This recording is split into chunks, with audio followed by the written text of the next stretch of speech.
Hello everybody and welcome to this week's Dev Diary. Today we're going to dive a little bit more behind the scenes and talk about how cutscenes are made. Cutscenes are videos that play during gameplay. They usually take away movement control and the camera from the player to show them something important that they might miss or mess otherwise, like story bits or even hints on how to solve a puzzle. For this, I use the tool uCutscene. So, how does it work? I first create an empty object, to which I attach two components. UCTimeline, which tells the engine that this object is the main cutscene timeline, and then cutscene properties, which allows me to give the cutscene properties like fade in, fade out, tell that this is the final cutscene of a level, and of course give the whole cutscene a duration. After this, you can basically start whatever you like. Personally, I always start by putting in the dialogues. This allows me to kind of see how long the cutscene will last. I write some lines in the localization folder, which are later called into the game by the dialogue trigger. I act them out myself to measure how long they will last, and then just put that same duration for it. This is of course until we get the final voice acting. Then I create the paths the characters will take. The program utilizes keyframes which the characters follow. These keyframes don't represent the actual character position, but instead their movement objectives.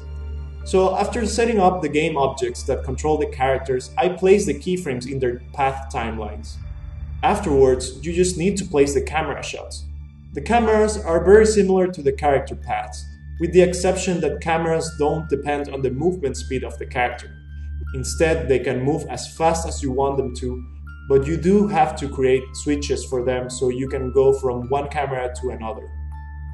The cool thing is that when you create a keyframe, you can see the curves of their paths visually, and that also helps a lot when trying to create certain types of movements. This of course is just the basics.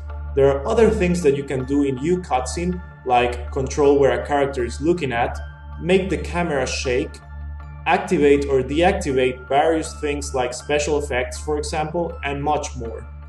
Also, there are different ways to make the cutscenes trigger, like creating a physical space that the player has to step onto to trigger the cutscene, or create a quest condition where the player has to perform certain things in-game for the cutscene to trigger itself. Or even a combination of both, a physical space that only works under a quest condition.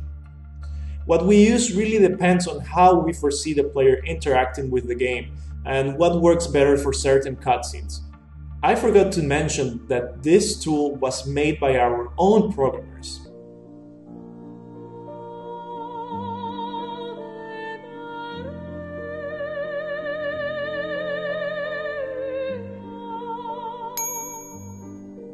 God bless them. If you're a Unity 3D developer, would you be interested in acquiring this tool? Leave us a comment on our forums, our Facebook page, or our Twitter account. You can already purchase Son of Nor as an early access game on Steam. Hope you enjoyed this week's Dev Diary. Have a nice day and happy gaming!